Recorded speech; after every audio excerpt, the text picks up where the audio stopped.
What's up, guys? I am putting together this Valor Fitness BD-61 cable crossover station. I wanted to show you some of the assembly because although Valor has a very nice video on how to assemble the BD-61, it does not show you how to do it from start to finish. They start once you have everything assembled, and then takes you through the process of threading all of the cable through the pulleys, which is very important because there are actually 30 pulleys, which is crazy. I didn't know it's 30 of them. So anyway, let me tell you a little bit about where I am so far, and maybe it'll be helpful. First of all, the manual is not all that great. As you can see, it looks like it's Xeroxed because you can see some of the edges of the page. The text is just right off the edges of the page. I'm actually a graphic designer. I'm considering redoing this for them, providing it in a PDF so they can just share it and then print it out when they need to. But I mean, I can figure out what it's supposed to say, but not very professional looking. There are a lot of different parts, a little bit confusing, and there are all of the 30 pulleys. I wish they were aluminum, but that would probably raise the price another $200 or so. So yeah, so I think I got all the parts and everything. So this I'm going to show you this first step. Sorry about all the moving around. I'm on my phone. So this is the first step to put together the base. So the funny thing is, when you put it together, will make it easier for you to figure out how to do it is it actually looks like a young lady in a dress, right? You probably don't see that yet, but imagine where my foot is the hands, the arms. They're like raised up to the sky, like, why me? Right? There's no face, but the face will be right here. Here's the body, and then this is a little dress here, and then you see the legs. So that may help you get it together. Now, when you do the top part, it's almost that same V shape, but you're putting the top part of this together upside down. That's why it looks a little strange. But if I flip this over, then I'll put it on top of the system. So the only some advice I would give you is when you are putting these screws in here, when you're securing this part of the assembly, you want to keep your screws as loose as possible, and you always should do that anyway, but I mean as loose as humanly possible, because to line up these two screws and that screw there, it's not easy. It's not a and this screw right here. It's not a tricky. It's a tricky proposition. So keep everything loose. And then when you get it all together, then you can tighten it up. And the only thing that doesn't really say too much in the manual is that when you get inside the triangles here, on at least one of the edges, the screw or the nut is already welded onto the metal, so you don't need a screw here. You just screw it through. And so you're going to use one of the shorter screws to get it in there because you don't have a lot of play. So that's really nice of Valor to do that, because to manually get a screw here and tighten it and put the wrench in there will be very difficult. Let's talk about the tools. In the manual, it mentions 17 millimeter wrench comes in handy, and then a 17 millimeter ratchet, right? I don't see where they don't mention that you need a Phillips head screwdriver, and you do, for the screws that go in to hold these two poles up, and those screws are underneath of the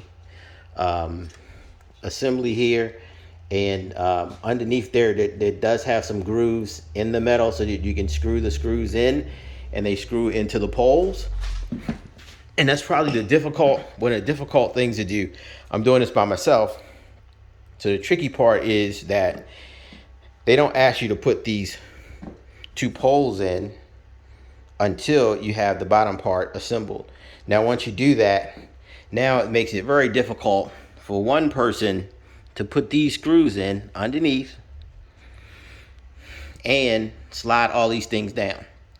So there's a small circular, like a washer almost like, and then this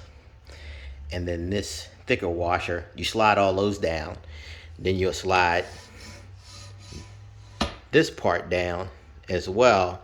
And while all of that is there, you got to get these screws in.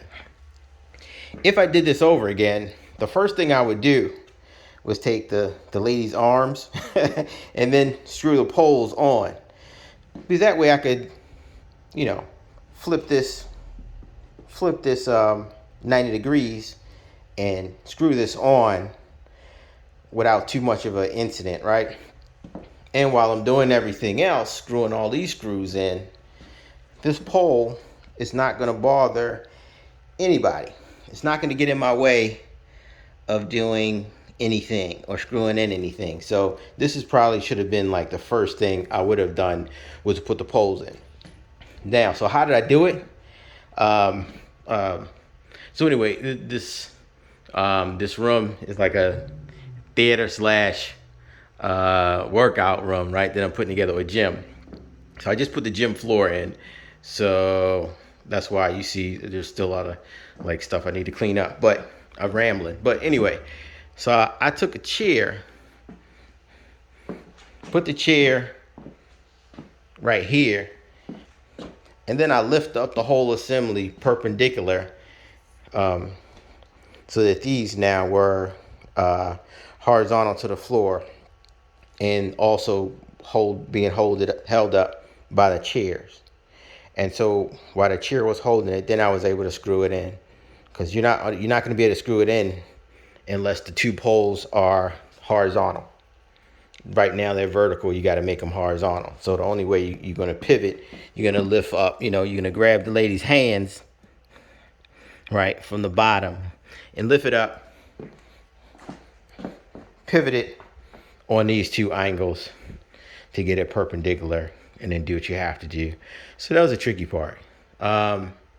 This second part they ask you to put together is the top, and you're putting it together not upside downwards, but it almost seems like that, but it's still the same V pattern. And once again, I call it the triangles. Inside the triangles there are a nut here and a nut here that are welded, and it makes it easier. And then when you put the screws in, they're like opposite. So the screw goes in this way there, of course, and then you turn around and do it the opposite way here to go there.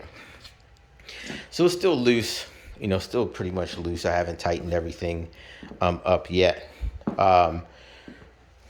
When it comes to the screws, I like to line them up like they did in the video, the Valor video, where you have the smaller screws and then they get larger in size. That kind of helps you when you put them together.